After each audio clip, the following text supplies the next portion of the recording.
महाराष्ट्र के पूर्व गृह मंत्री अनिल देशमुख को ईडी ने मनी लॉन्ड्रिंग से जुड़े मामले में गिरफ्तार कर लिया है। इससे पहले अनिल देशमुख से प्रवर्तन निदेशालय ने 12 घंटे की पूछताछ की थी। पूछताछ में ईडी को पूर्व मंत्री की तरफ से संतोषजनक जवाब नहीं मिला। इसके बाद उन्हें गिरफ्तार कर लिया गया। गिरफ्तारी के बाद मंगलवार को उन्हें अदालत में पेश किया गया, जहां सुनवाई के बाद अदालत ने अनिल देशमुख को 6 नवंबर तक ईडी की कस्टडी में भेज दिया है। ईडी ने बड़ी कार्रवाई करते हुए महाराष्ट्र के पूर्व गृह मंत्री अनिल देशमुख को सोमवार की देर रात करीब 1 बजे गिरफ्तार कर लिया है। उनकी गिरफ्तारी की सूचना ईडी के अधिकारियों ने दी। जानकारी के मुताबिक अनिल देशमुख को जबरन वसूली और मनी लॉन्ड्रिंग के आरोप में गिरफ्तार किया गया है। बता दें कि ईडी के जॉइंट डायरेक्टर सत्यव्रत कुमार खुद अनिल देशमुख से पूछताछ करने के लिए दिल्ली से मुंबई पहुंचे थे। इससे पहले वह अपने वकील के साथ सोमवार की सुबह करीब दक्षिण मुंबई के बलाड एस्टेट इलाके में स्थित ईडी कार्यालय में आए थे। केंद्रीय जांच एजेंसी महाराष्ट्र पुलिस प्रतिष्ठान में 100 करोड़ रुपए की कथित रिश्वत एवं वसूली मामले में की जा रही आपराधिक जांच के संबंध में अनिल देशमुख के बयान दर्ज की गई। वसूली के आरोपों के कारण अनिल देशमुख को अप्रैल में मंत्री पद छोड़नी पड़ी थी। इससे पहले ईडी की ओर से पूछताछ के लिए अनिल देशमुख को 5 बार समन्स जारी किया गया था, लेकिन वह पेश नहीं हुए थे। मुंबई हाईकोर्ट की ओर से पिछले हफ्ते इन सभी समन्स को रद्द करने से इनकार करने के बाद वह एजेंसी के समक्ष पेश हुए, जिसके बाद मंगलवार को उन्हें अदालत में पेश किया गया, जहां अदालत ने सुनवाई के बाद उन्हें 6 नवंबर तक के लिए ईडी की हिरासत में भेज दिया। इस दौरान अनिल देशमुख के लिए घर से खाना और दवा पहुंचाने की इजाज़त दी गई है। साथ ही पूछताछ के दौरान उनके वकील को भी उपस्थित रहने की अनुमति दी गई है। अनिल देशमुख की गिरफ्तारी के बाद राज्य में आरोप प्रत्यारोप शुरू हो गया है। कांग्रेस प्रदेश अध्यक्ष नाना पटोले ने भाजपा पर मूल मुद्दे से ध्यान भटकाने के लिए कार्रवाई करने का आरोप लगाया है। नागपुर में पत्रकारों से बात करते हुए उन्होंने कहा कि अनिल देशमुख पर आरोप लगाने वाले आईपीएस अधिकारी परमवीर सिंह फरार है। उनका लास्ट लोकेशन अहमदाबाद में मिला था, लेकिन उसे गिरफ्तार करने की बजाय अनिल देशमुख को टारगेट किया जा रहा है। केंद्रामध्ये बसलेलं मोदीचं सरकार सगळ्या व्यवस्थेमध्ये फेल झालेलं आहे। मग शेतकऱ्यांचा प्रश्न असो, बेरोजगारांचा असो, आंतरराष्ट्रीय पातळीवर असो, देश अंतर्गत असो, या सगळ्या गोष्टी दाबण्यासाठी आणि लोकांची मानसिकता डायव्हर्ट करण्यासाठी या पद्धतीच्या द्वेषपूर्ण कारवाया करण्याचं पाप केंद्रीय तपास यंत्रणेच्या माध्यमातून भाजप सातत्यानं करते आहे। हा आक्षेप आमचा वारंवार राहिलेला आहे। या घटनेमध्ये आपण पाहिलं असेल की ज्या परमवीर सिंग जे माजी पोलीस कमिशनर मुंबई यांनी जे 100 कोटी रुपयाचा आरोप केलेला होता, ते स्वतः फरार आहेत। खरं तर ज्यांच्या माध्यमातून यांनी आरोप लावून घेतले ते आज कुठं फरार आहेत हे केंद्रीय तपास यंत्रणेला किंवा केंद्रामध्ये बसलेल्या मोदी सरकारला माहीत नसेल असं सांगता येत नाही। नाना पटोले ने नवाब मलिक और देवेंद्र फडणवीस के मुद्दे को व्यक्तिगत बताते हुए उस पर अपनी प्रतिक्रिया देने से ज्यादा कुछ बोलने से इनकार कर दिया। हालांकि उन्होंने भाजपा पर केंद्रीय एजेंसी के जरिए कार्रवाई करने का आरोप लगाया। पण एक गोष्ट आपण पाहिली असेल की आज परमवीर सिंग ज्याचं शेवटचं लोकेशन जे ईडी वारंवार सांगते की ते अहमदाबादमध्ये मिळालं होतं, त्याच्यानंतर परमवीर सिंगचं लोकेशन आम्हाला मिळत नाही। म्हणजे अहमदाबाद कोणाचं आहे, गुजरातमधली बसलेली व्यवस्था ही कोणाच्या ताब्यात आहे, आणि म्हणून हे सगळे प्रकरण डाऊटफुल आहेत। आपण पाहिलं असेल की छगन भुजबळच्याही प्रकरणामध्ये असंच झालं, त्यांना मग आखरी कोर्टाने निरपराध सोडलं, आणि म्हणून मूळ मुद्द्याला डायव्हर्ट करण्यासाठी बीजेपी हा सातत्यानं प्रयत्न करत आहे। या सगळ्या कारवायाच्या मागं महाराष्ट्राच्या महाविकास आघाडी सरकारला बदनाम करण्याचं काम बीजेपी करते आहे। याचा अर्थ बीजेपी या सगळ्या प्रकरणामध्ये इन्व्हॉल्व आहे। प्रशासकीय व्यवस्थेला ताब्यात घेऊन, समीर वानखेडे सारख्या लोकांना ताब्यात घेऊन या पद्धतीने ह्या कारवाया करतात। म्हणून व्यक्तिगत कोणावर आरोप करण्यापेक्षा भाजपची मानसिकता जी आहे, केंद्रीय तपास यंत्रणेचा दुरुपयोग करून या पद्धतीचं महाराष्ट्राला बदनाम करण्याचं जे काम बीजेपीच्या माध्यमातून केलं जाते आहे, त्याच्यावर आमचा आक्षेप आहे। आमचा कोणावरही व्यक्तिगत आक्षेप नहीं। राज्य के पूर्व गृह मंत्री अनिल देशमुख की गिरफ्तारी के बाद राजनीतिक गलियारों से अलग अलग प्रतिक्रिया आ रही हैं। कांग्रेस ने भाजपा पर बदले की भावना से राजनीति करने का आरोप लगाया है, तो वही एनसीपी के प्रदेश प्रवक्ता प्रवीण कुंटे पाटिल ने भाजपा और केंद्र पर राज्य सरकार को अस्थिर करने का आरोप लगाया है। जबकि भाजपा का कहना है कि जो दोषी है वे जेल जाने के रास्ते में है। जो व्यक्ती माजी गृहमंत्री राहिलेले 25 वर्ष महाराष्ट्राच्या राजकारणामध्ये आहे, मंत्री म्हणून आहे, त्यांच्यावर साधा आरोप सुद्धा झाला नाही, आणि त्या व्यक्तीला तुम्ही चौकशीला समोर आले, त्यांनी पहिले सगळे कायद्याचे पर्याय तपासून बघितले, कारण की ही सुडाचं राजकारण त्यांना कल्पना होती. आपला काही गुन्हा नसताना आपल्याला अटक होणार हे त्यांना कल्पना होती. सुप्रीम कोर्टामध्ये त्यांचं अजूनही याचिका आहे, त्याची होईल सुनवाई होईल तेव्हा, पण अटक त्यांना केल्या जाईल कुठल्या गोष्टी उपलब्ध नसताना हे त्यांना माहीत होतं आणि तेच झालेलं आहे. छगन भुजबळ साहेबांच्या संदर्भातही तेच झालेलं होतं. शेवटी ते निरोध सुटले. 2Gच्या संदर्भामध्ये कणीमोडी असेल किंवा के राजू असेल यांना पण सजा झाली. तिथे तर जजनी हे म्हटलं की एवढे आरोप मीडियामध्ये झाले, पण मी 11 ते 7 वाजेपर्यंत 7 वर्ष बसून राहिलो, पण साधा पुराव्याचा एक छोटा कच्चा चिठ्ठा पण आला नाही. त्यामुळे हे जे सुडाचं राजकारण आहे, मला काय, कायद्यासमोर सर्व एकसारखे आहेत. कायद्याच्या समोर जे जे दोषी असतील, जे जे कायद्याच्या अंतर्गत अपेक्षित असतील, त्या सगळ्यांना आणलं पाहिजे, त्या सगळ्यांना विचारपूस झाली पाहिजे, त्या सगळ्यांनी स्वतःहून आलं पाहिजे. याचा अर्थ ते भगोडे आहेत. जर पोलीस आयुक्त भगोडा असेल, गृहमंत्री भगोडा असेल, ते हे सरकार कोणतं कामाचं आहे? या सरकारचे अनेक मंत्र्यांवर आरोप लागत आहेत, रोज आरोप लागत आहेत. हे केवळ टी व्हीवर लोकांचं लक्ष वेधण्याच्या दुसऱ्या दृष्टीनं बाजूला करण्यासाठी ते आर्यन खानच्या ड्रग्सचा, समीर वानखेडेंचा विषय रोज नवाब मलिक चर्चा करत आहेत, पण ते आपल्या नेत्यांबद्दल बोलत नाही, अनिल परबांच्या बाबतीत बोलत नाही, हसन मुश्रीफबद्दल बोलत नाही, ते अनिल देशमुखांबद्दल बोलत नाही, त्यांच्यावर पडलेल्या धाडसत्राबद्दल बोलत नाही. आणि एवढंच आहे तर जनआंदोलन करावं, कायद्याच्या विरोधामध्ये जावं आणि त्यानंतर जे होईल ते परिणाम भोगावेत. हे का करत नाही? केवळ टी व्हीवर पेपर टायगर बनून तर असे जे पेपर टायगर झालेत ते सगळे जेलच्या आतमध्ये आहेत किंवा जाण्याच्या मार्गावर आहे, हे देखील लक्षात ठेवलं पाहिजे. राज्य के गृह मंत्री श्री अनिल देशमुख जी को जिस तरह से कल रात को ईडी ने गिरफ्तार करने का काम किया, इस घटना का हम पूरी तरह से विरोध करते हैं, इसकी आलोचना करते हैं. और जिस तरह से पिछले 7-8 सालों में भारतीय जनता पार्टी की केंद्र सरकार तमाम जांच एजेंसियां, चाहे वो CBI हो चाहे ईडी हो, जिस तरह से राजनीतिक स्तर पर इसको गलत इस्तेमाल करने का काम करती है. भारतीय जनता पार्टी ने हमेशा कांग्रेस हो, शिवसेना हो या राष्ट्रवादी कांग्रेस पार्टी हो, तमाम नेताओं को परेशान करने के लिए एजेंसी का दुरुपयोग करने का काम किया है.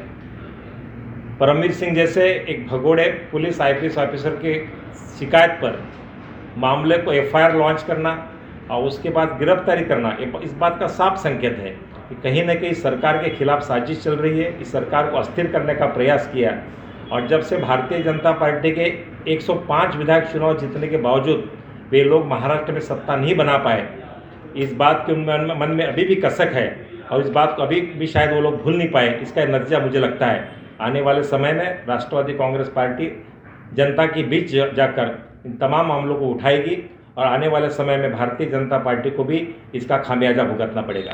महाराष्ट्र प्रदेश कांग्रेस के मुख्य प्रवक्ता अतुल लोंढे ने भाजपा पर सनसनीखेज आरोप लगाए हैं कि केंद्र में सत्तारूढ़ भाजपा के कार्यकाल में देश भर में मादक पदार्थों की तस्करी बड़े पैमाने पर हो रही है. वो नागपुर में एक संवाददाता सम्मेलन में बोल रहे थे.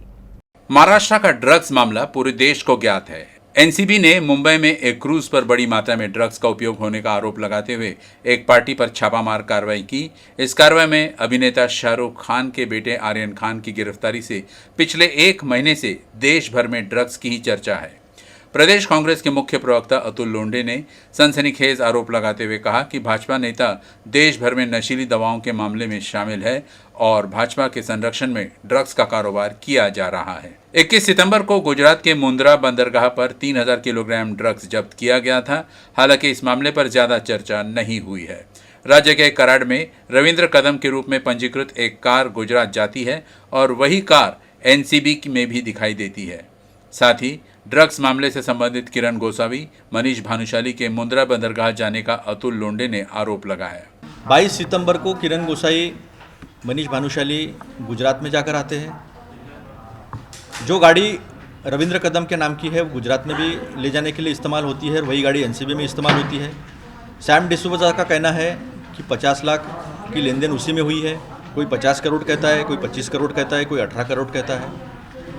और इन सारे लोगों जो इनमें इन्वॉल्व है, चाहे वो मनीष भानुशाली हो, किरण गोसावी हो, सैम हो, फ्लेचर हो, ये सारे लोगों जो है इसमें मनीष भानुशाली की गोसावी, इन सारे लोगों के फ़ोटोग्राफ्स जो है वो फ़ोटोग्राफ्स बीजेपी के नेताओं के साथ दिखते, जो मैंने आपके साथ शेयर किए.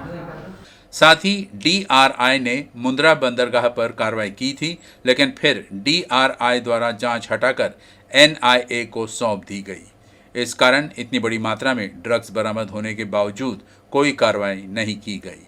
अब राज्य के आर्थिक अपराध शाखा और क्राइम ब्रांच ने इस मामले की जांच करने की मांग अतुल लोंढे ने की है। हमारी विनती महाराष्ट्र के मुख्यमंत्री जी से है, इसमें मनी लॉन्ड्रिंग इन्वॉल्व दिखती है। 50 लाख की बात आई है, 25 करोड़ की बात आई है, महाराष्ट्र में ये बात हुई है। तो इकोनॉमिक ऑफेंस विंग और क्राइम ब्रांच महाराष्ट्र की, इनके द्वारा इनकी जांच हो। समीर वानखेड़े, इन्हें अरेस्ट किया जाए और इनसे पूरी जानकारी ली जाए। रविंद्र कदम कौन है, ये मास्टरमाइंड है या ये गुर्गा है, ये देखना चाहिए। और इसी नेक्सस में ये जो फोटोग्राफ्स है, इनका क्या संबंध है। सारे बड़े बड़े नेता इस फोटोग्राफ्स में दिखते हैं। क्या इनको शय थी, क्या इनका इसमें हाथ है, क्या DRI से NIA की तरफ इन्वेस्टिगेशन लेके जाना, ये महाराष्ट्र गवर्नमेंट तो कर नहीं पाएगी, लेकिन इसका जवाब अमित शाह जी और भाजपा को देना पड़ेगा। धनतेरस के मौके पर अकोला के सराफा बाजार में सोना खरीदने के लिए अकोला वासियों की भारी भीड़ उमड़ पड़ी। शहर के लगभग हर दुकानों में ग्राहकों का तांता लगा रहा।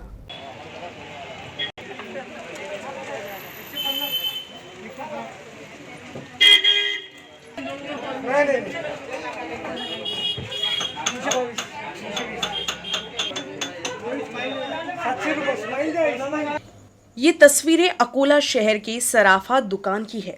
मंगलवार को धनतेरस के मौके पर शहर के सारे सराफा दुकान ग्राहकों से खचाखच भरे रहे। कई दुकानों में भीड़ इतनी थी कि पैर रखने तक के लिए जगह नहीं रही। धनतेरस के मौके पर सोना चांदी लेना शुभ माना जाता है। यही वजह है कि सराफा दुकानों में ग्राहकों ने जमकर सोने चांदी से बने आभूषणों की खरीदारी की। आज धनतेरसचा दिवस आहे आणि 2 वर्षापासून आम्ही कोरोनामुळे येत नाही आहे बाहेर आणि त्यामुळे आम्हाला कसं खरेदीचा आनंद घेता नाही आला आणि 2 वर्षापासून आता बरंच म्हणजे नाही घ्यायचं पण आजचा मुहूर्त साधून धनतेरसचा मुहूर्त खूप चांगला आहे आणि आज दिवसभर मुहूर्त असल्यामुळे जास्त आनंद होत आहे आणि खरेदी करता येते आणि त्यात पुन्हा सोन्याची खरेदी करता येते, हे फारच चांगलं वाटतं। कोरोना के बाद इस साल पहली बार दिवाली का काफी उत्साह देखने को मिल रहा है। धनतेरस के दिन अकोला में हर साल करोड़ों रुपए का कारोबार होता है। इस साल इसका कारोबार 40 करोड़ रुपए से अधिक होने का अनुमान है। कोरोना के कहर, लॉकडाउन के विभिन्न चरणों और उसमें आने वाली तमाम मुश्किलों को पार कर विदर्भ में संत नगरी शेगांव और उसके आसपास के अलग अलग लोकेशन पर फिल्मों की शूटिंग शुरू हो गई है। अकोला और बुल्ढाना जिलों के अभिनेताओं और निर्देशकों द्वारा निर्मित तुझा श्वास माझा श्वास इस फिल्म की शूटिंग हाल ही में शेगांव में हुई। तुझा श्वास माझा श्वास एक ऐसी फिल्म है जो ग्रामीण इलाकों की वास्तविकता पर प्रकाश डालती है। लेखक और निर्देशक अमोल पुंडे ने कहा कि ग्रामीण क्षेत्रों के अधिक से अधिक कलाकारों को इस फिल्म में मौका दिया जा रहा है। पिछले कुछ दिनों से ईशान्य फिल्म प्रोडक्शन द्वारा निर्मित सामाजिक थीम पर आधारित तुझा श्वास माझा श्वास इस मराठी फिल्म की शूटिंग चल रही है। शेगांव क्षेत्र प्रकृति से समृद्ध है, इसलिए यहाँ कई जगहों पर शूटिंग की जा सकती है। इस तहसील के कई नए कलाकारों को अपनी कला प्रस्तुत करने का अवसर मिला है। उन्होंने कहा कि ये सामाजिक मुद्दों पर बनी फिल्म है जो ग्रामीण व्यवस्था की हकीकत को पेश करेगी। इस बारे में उन्होंने UCN से खास बातचीत की।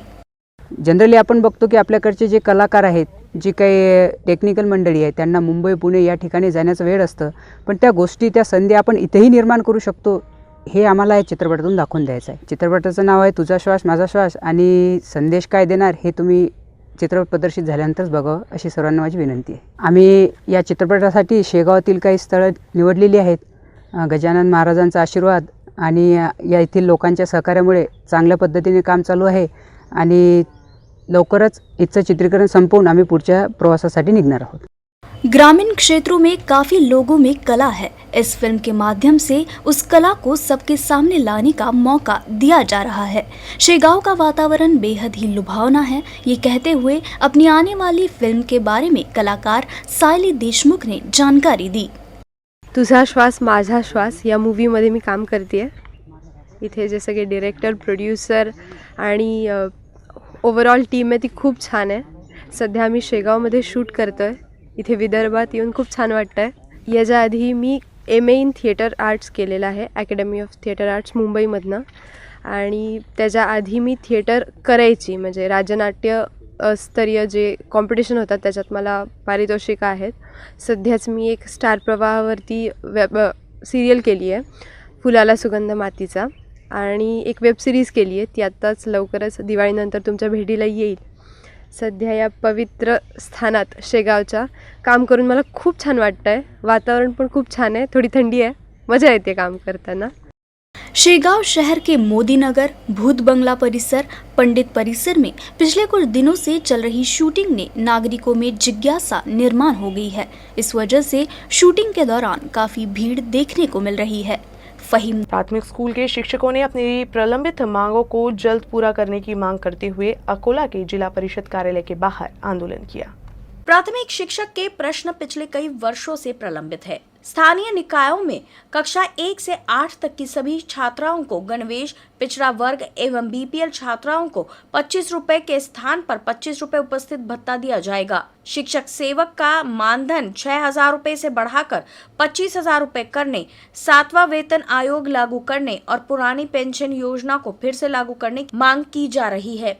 शिक्षक समिति ने जिला परिषद कार्यालय द्वारा 13 अक्टूबर 2016 के परिपत्र को निरस्त करने और सभी विषय के शिक्षकों के लिए समान वेतनमान को लागू करने के मुद्दे पर सरकार का ध्यान आकर्षित करने के लिए धरना दिया. इसमें उर्दू शिक्षक संघ भी शामिल था. जो काही 1 रुपया दैनिक उपस्थिती भत्ता होता, तो उपस्थिती भत्ता 25 रुपये देण्यात यावा मागासवर्गीय मुला मुलींना. तसेच शिक्षण सेवक योजनेअंतर्गत जे काही आपलं 6,000 रुपये त्यांना मानधन देण्यात येत आहे, त्याच्याऐवजी 25,000 रुपये करण्यात यावं. आंतरजिल्हा बदली विनाअट करण्यात यावी व जे काही आंतरजिल्हा बदली कार्यमुक्त करण्यात आलेले शिक्षक त्यांना करण्यात आले नाही, त्यांनासुद्धा कार्यमुक्त करण्यात यावे.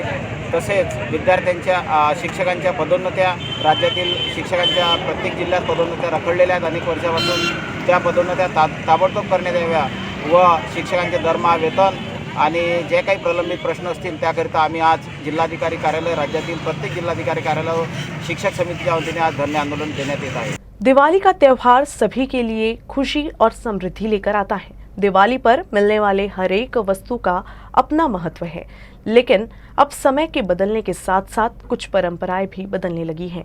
एक समय था जब दिवाली पर मिट्टी से बने सामान की खूब मांग होती थी, लेकिन अब मांग घटने से कुम्हार संकट में है. एक समय था जब दिवाली के दौरान सबसे अधिक मिट्टी से बने खिलौने और वस्तुओं की मांग होती थी. कुम्हार भी दिवाली से काफी पहले ही इसकी तैयारी कर लेते थे.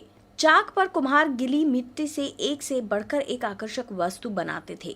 घर में पूजा के लिए दिया हो या भगवान की मूर्ति या बच्चों के खिलौने, सभी मिट्टी के ही बनते थे.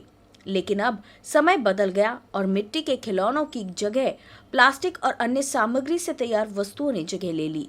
अब दिवाली के आने से भी कुम्हार वर्ग उत्साही नहीं होता, क्योंकि उसकी तैयारी की गई वस्तुओं की मांग घटने से कुम्हार अब आर्थिक संकट में है. हालांकि अब लोगों में थोड़ी जागरूकता आई है और मूर्ति और पूजा के लिए मिट्टी के दिए या इस्तेमाल कर रहे हैं, लेकिन फिर मांग उम्मीद मुताबिक नहीं होने से कुम्हार संकट में है. मिट्टी का माल बनाते हैं हम खिलौने का, उसके अंदर कमाई ठीक है, पर उधर का माल आ जाता है बाहर गाँव का, उसकी वजह से हमारे को असर गिर जाता है थोड़ा बहुत. ये मिट्टी का माल हम बनाते, हाथ से बनाते, खिलौना पूरा खिलौना हाथ से बनाने की दुकान भी रहती है अपनी मंदिर के पास में, जैन मंदिर के पास में. बहुत फर्क गिर जाता साहब, आधे में आधा फर्क गिर जाता. फिर भी हमारी कमाई होती है, बोलना ऐसा कुछ नहीं है. सब खिलौने 3 संक्रांत का माल भी बनाते हैं. दिवाली की छुट्टियां शुरू हो गई हैं. ऐसे में लोग अपने परिवार के साथ बाहर घूमने की प्लानिंग बनाने लगे हैं. लेकिन पिछले कुछ दिनों में अकोला में बढ़ती चोरी की घटनाओं को देखते हुए जिला पुलिस अधीक्षक ने शहरवासियों को चोरी की गैंग से सतर्क रहने की सलाह दी है. दिवाली की छुट्टियों में कहीं बाहर घूमने गए लोगों के घरों पर चोरों की नजर रहती है. इन खाली घरों में घुसकर चोरी करते हैं और फरार हो जाते हैं. ऐसे में जिला पुलिस अधीक्षक ने शहरवासियों को सतर्क रहने को कहा. साथ ही अपने कीमती वस्तुओं और कैश लॉकर में रखने का सुझाव दिया और घर की सिक्योरिटी के लिए साइरन सिस्टम या फिर पड़ोसी को घर का ध्यान रखने के लिए की सलाह दी. इस तरह की घटनाओं पर अंकुश लगाने के लिए पुलिस अतिरिक्त प्रयास करती है, लेकिन अगर नागरिक सतर्कता से रहे तो चोरी की घटना कम होगी। सो हमारा ये विनती रहेगा, सूचना भी रहेगा, नेबरिंग पुलिस स्टेशन को आप इंटीमेट करिए ताकि वहाँ की बीट मार्शल, बीट हमलदार, वहाँ की थानेदार रेगुलरली आपके घर पे विजिट कर सकते हैं। एंड उसके साथ साथ कभी आप परचेसिंग के लिए कहीं मार्केट में जाते हैं, नहीं तो कहीं इतर काम के लिए आप बाहर जाते हैं, तो आपकी चेन, बैग, पर्स, ऐसे कोई वैल्यूबल आइटम्स वो भी आप संभाल के रखिए, कारण हर जगह पे पुलिस डिपार्टमेंट किंवा पुलिस अधिकारी किंवा अमलदार रहना पॉसिबल नहीं। हम तो हमारा मैक्सिमम एफर्ट्स हम लगा रहे हैं ये फेस्टिवल सीजन में, फिर भी जब तक नागरिक का कोऑपरेशन नहीं है देन ये सक्सेस नहीं होगा। सो हमारी तरफ से विनंतीपन है, सूचना भी है, तो cooperate with us and wish you all happy Diwali. Thank you. Corona काल में कई नई प्रतिभाएं सामने आई हैं, जबकि कईयों ने छिपी हुई कला को उजागर किया है। अकोला की सौम्या गुप्ता ने भी कोरोना के संकट काल में अपनी प्रतिभा को कुछ इस कदर निखारा है कि अब उसे London world book of record ने दुनिया की सबसे कम उम्र की सितार वादक का खिताब दिया है। खास बात तो यह है कि सौम्या ने पिछले 1.5 साल में अपने पिता से सितार वादन का प्रशिक्षण लिया और अब इस मुकाम पर पहुंची है। कोरोना काल और लॉकडाउन ने लोगों के जीवन में कई तरह के बदलाव लाए हैं। कईयों के लिए यह बदलाव काफ़ी सकारात्मक भी रहा, जबकि कईयों के लिए तो ये मुश्किल वक्त रहा, जबकि कुछ ने इसे नया सीखने के लिए सबसे बेहतर वक्त माना। स्कूल, कॉलेज और ज़्यादातर ऑफिस बंद होने से बच्चे अपने माता पिता के साथ पूरा वक्त घर पर रहे। ऐसे में उनकी छुपी प्रतिभा को निखारने का पूरा वक्त मिला। अकोला के बिरला कॉलोनी में रहने वाले डॉक्टर अभिनंदन गुप्ता की बेटी ने लॉकडाउन के समय अपने पिता से सितार वादन सीखा और अब उसकी प्रतिभा के लिए London world book of records ने दुनिया की सबसे कम उम्र की सितार वादक का खिताब दिया है। अपनी बेटी की इस प्रतिभा से डॉक्टर अभिनंदन काफ़ी खुश है, क्योंकि उन्हें भी उम्मीद नहीं थी कि बेटी को इतनी बड़ी उपलब्धि मिलेगी। मला माझी मुलीचा खूप अभिमान वाटते। तिचा वर्ल्ड बुक ऑफ रेकॉर्ड लंडनमध्ये रेकग्नायझेशन अवॉर्ड भेटलेला आहे। तिला यंगेस्ट सितार प्लेयर असे रेकग्नायझेशन भेटलेलं आहे आणि हे माझ्यासाठी खूप विशेष आणि खूप महत्त्वाची गोष्ट आहे, कारण की एका वर्षाच्या पिरियडमध्ये तिने हे सगळं करून दाखवले।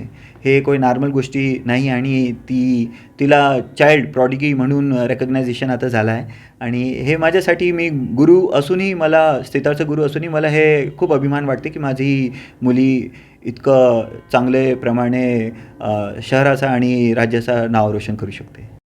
मात्र 1.5 साल में ही सितार वादन के क्षेत्र में अपनी प्रतिभा को साबित करने वाली सौम्या भी काफ़ी उत्साही है।